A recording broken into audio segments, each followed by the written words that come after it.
Hello my vacuum cleaner chums, how are you today? I have the Sebo X1 here. Not for a strip down, but a technical look at one of these, the height control module. Now I've been playing with these for the last few days, and there is a thread on Manchester Vacs about stripping down and putting one back together. And whilst I was making that thread, I'll show you in a minute as best as I can on video, but you have to manually set the height control up before you can put it back in. If I just get my screwdriver and pop this clip up and take that out, I'm not even sure if that's right, to be fair. I'll look at the picture, but basically that wheel has to be at a certain point. So those fingers contacted at a certain point, and the machine knows where the height is in relation to where it should be. Now I had a thought that maybe it would do it itself. That maybe it would just rotate and rotate and rotate until everything lined up and it knew where it was. However, it doesn't seem to. If we look at this Sebo here, and I might have to take my phone out of the tripod to get to the floor now. This is to get to the floor now. This is one that I have messed up. I deliberately just turned the thing to some random point to see if it would sort itself out. It's going to be a bit noisy, but if you watch, it doesn't.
So as you can see, it doesn't know where to go. If you put it in the floor position, it just rolls up and down, up and down, up and down.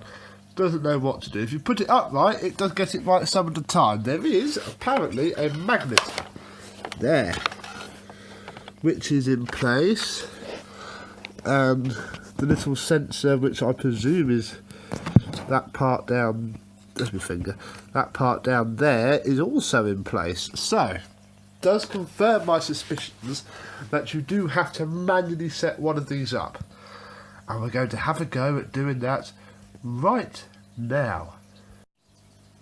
And just as a sort of benchmark, just so that I can double check I got it right and I'm not chatting out of my behind, I have just put the known working one that I did have apart from the thread, back in. So this is the one that we just saw go up and down, and as you can see, this wheel hasn't self-centered, it is sitting at a different position, so we'll sort that out, but just to double check.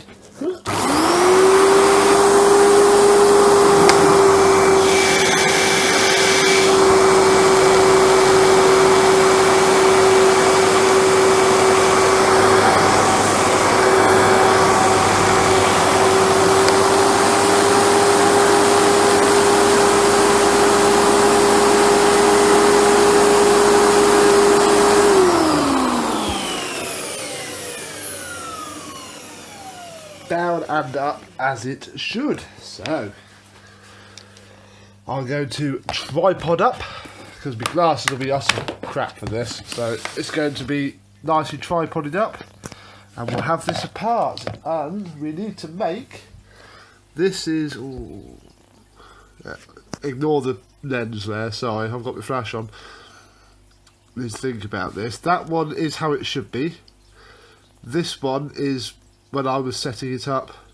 That was after I just put it together on the thread before I even looked at it. So that is how we need to position this wheel. Let's get going. So, how to take apart a Sebo module? Well, you need a toolbox with a hole in it, because for most of this it's going to be sat there. But first you need to take out that part, which I showed you earlier, and then undo the two screws, like almost so. Now I'm not going to fully strip this down. I shall link to the full pictorial thread that I did on just the matter. Because actually, if anybody Sebo-ish is watching this, how do these normally go? Because I know they get swapped out because they break, but I've not actually got an honest answer out of anybody as to how they break, because I'm trying to get together a sort of list of what could possibly fix them, because I don't know how they break. There's a little motor here, you can see I've had this one out. You do have to chew the casing up a bit, but the motor does go in enough, well, it goes in utterly fine afterwards. Does the motor go?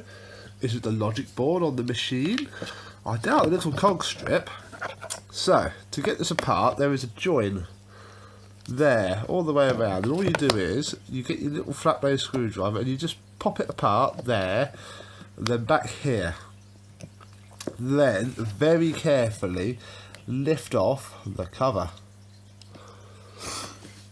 And that is the inside of the cover, that's the motor drive wheel, and those three holes accept these. Let me just move the camera and we'll have a closer look. So, this is the drive cog, which is very prone to falling out. It's quite annoying. And these are the other cogs. Obviously they should mesh together more like that. Basically what happens is, and I've got to do it a little bit carefully because they need to be held in. When you spin the drive wheel, obviously a heck of a lot faster than I'm doing it, it should spin up the ranks. Let me see if I can put the camera down and do it, because I need to push these together. It spins up the ranks, and basically I think it reduces the drive, so these will all spin up. This is the contact wheel, which obviously spins last. It's very difficult to hold and show. That's rubbish.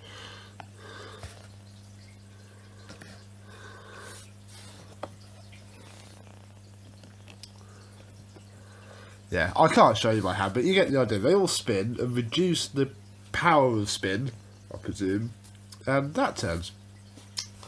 So, to line it up, and it is a little bit fiddly, you have to get the window. When you look through the window, so if I tilt this back around, whatever we see through there needs to be those cogs at the correct alignment. The correct alignment is, with that hole visible, but not totally. So if I just, you need to be ever so careful, and when you put it back on, make sure that everything, it should just clip on nicely like that. And I think that, oh, my PC is running low. That's fine, as long as it hasn't got WannaCry, I don't care about that. If I orientate it correctly, that's about right. So hopefully now, oh, you can't see nothing. We'll pop the screws back in. This may not work. This might be for nothing. It should work. If it doesn't, we'll strip it down again. This is actually the original module from the X1. I then got sent one, the one that's in it now, that works, came from Dennis Williams at Autovac, a vacuum repair shop in Worcestershire. She sent me one to strip, well, she had it stripped apart, couldn't get it back together, so said I could have it for a laugh, and I fixed it, so I'm going to send it back. This little plastic part here just slides down the grooves, clips in, and holds that cable there. So, may as well see if I can line you up to fit this, mightn't I? So, first thing we need to do is check it is unplugged, which it is not, because I don't want to pull out a live circuit board. Look at a piece of Lego. There we go. So, plug is out. Then, take out the connector to the motor. This is the circuit board of a Sebo. Don't worry, I'm going to do my usual strip down thread on this, but I'm a little bit skint at the minute and can't afford the service box to sell it with, so it's not going to be stripped down just yet. I'll do some other cleanings that don't need any money spending on them first. Then we take out these two screws here. Got things to pay for. Got broken cars. Amy's car's leaking oil from when I attempted to fix it. The brand new gasket isn't sealing properly, so I've got some, it's called Tiger Seal. That'll sort it. And my car has a seat brake caliper, which is very kind of it, since I spent all of Saturday stripping them all down and cleaning them up. It obviously was the final straw for it. So there's another eBay caliper in the post. So, if you wondered why that was a bit difficult to come out, it's because I didn't get the screws with it. So I used, that's a Dyson screw, and that'll be from a Hoover. And they stick out a bit, but it's fine, it doesn't matter. So we know that that one is good, and that's probably the one that I'll send back to Dennis if all this works.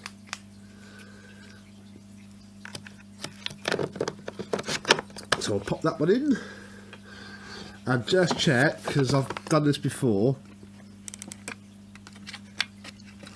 the plug got caught in between that and the circuit board, and it didn't go down properly until I clamped the screws right down and saw that it pushed the board up a little bit. So always just check that the cable is poking out of the back. Be a bit quick because it's getting a bit late. Don't want the neighbours to complain that I'm firing up vacuum cleaners at all hours of the night. There we go. Hopefully, no promises mind, because this is all new to me. See, that's not standing proud, but I think it needs, I think there's a slight bit of self-adjustment needed. So, I'll pop you out my tripod and we'll turn it on.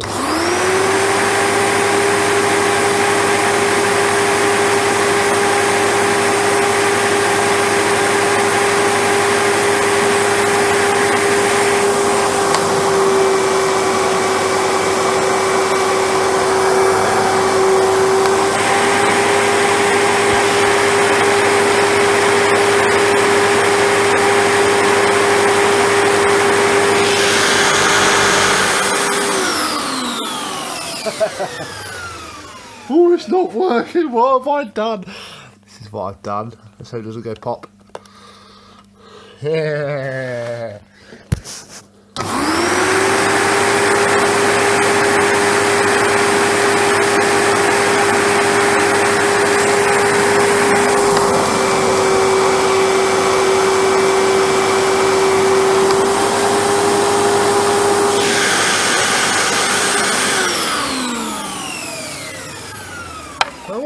flashing the light? Why is it say that the brush roll's having issues? Well, why is the brush roll having issues? Oh, what's it doing? That is on.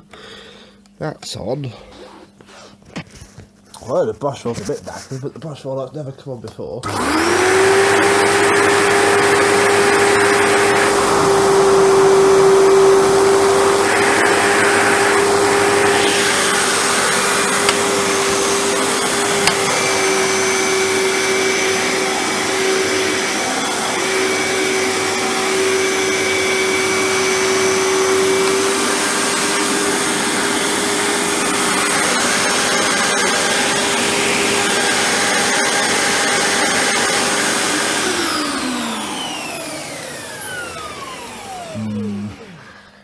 It's not happy, is it? What have I done? Let me troubleshoot and be right back. I should have kept the camera running, really. What I have just done is had it back out again, back into the hole, and I rotated that part by one cog point, literally one cog point back. And I've just tested it, and it's risen.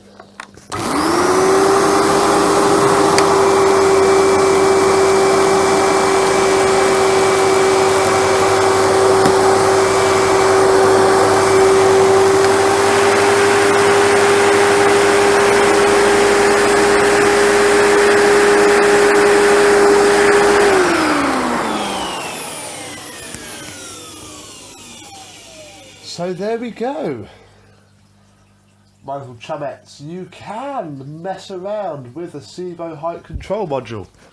You can make it look like that. I'll put a link to the thread, don't worry. Or you can receive one like... These are all pictures from the thread. Like that. That's how I received it. That's my desk at work. And you can rebuild it. And you can make it work. So obviously this one works, that one works, they all work. I haven't messed around with the one of the X4 yet, because it works. Again, I don't know why they fail. I mean, there could be reasons why you can't rebuild one. I mean, they're only they are £40 new, which isn't a lot, I suppose, but it is, if you know what I mean. So, I mean, if it gets noisy, you can take the cover off and spray it with white lithium grease. That shut it up, and it might even help it a bit more. I mean, if the little motor goes, there's no markings on that other than that, and made in China, that's it. So, good luck finding one of those, especially with that's only live and neutral, so that's fine. So yeah, I mean, there might be reasons why you can do it, but I'll be honest, there probably isn't. This is just done for a laugh. So there we go. I shall pop the link to the thread in the description, and I'll put a link to the video in the thread because they are sort of related. I just wanted, well, I needed to do the thread in pictures mainly so I could look back on them as I put it back together and know where the hell everything went. So that's why you didn't get a video of the actual strip down. But I think I've covered everything here. This machine is in desperate need of a refurb, as you can see. Belts aren't too bad. That's a bit dry, I think you can hear that. But it'll be fine. Like I say, I need to wait until I can afford to put some bags and filters with it to sell it. And actually, I've been using it recently. I still haven't bought the Dyson back. Whoops. So May's vacuum's going very well, because May's vacuum is 27 miles away at my mum's. Because she quite likes it, and I've got loads of machines here, so I've sort of just left it there so that we don't have too many here, but I shall bring it back at some point. The little Panasonic Eco Max, that sold yesterday. I've got a DC07 Origin that isn't selling. And another DC07 which has sold, but it's been isn't being sorted until May. Not May, sorry, June. So yeah, we're a bit vacuum full at the minute. So I've been using this, and I still will use this. I'm going to put the hood back on, put this video together, and go to bed. So, thank you very much for watching, and good night.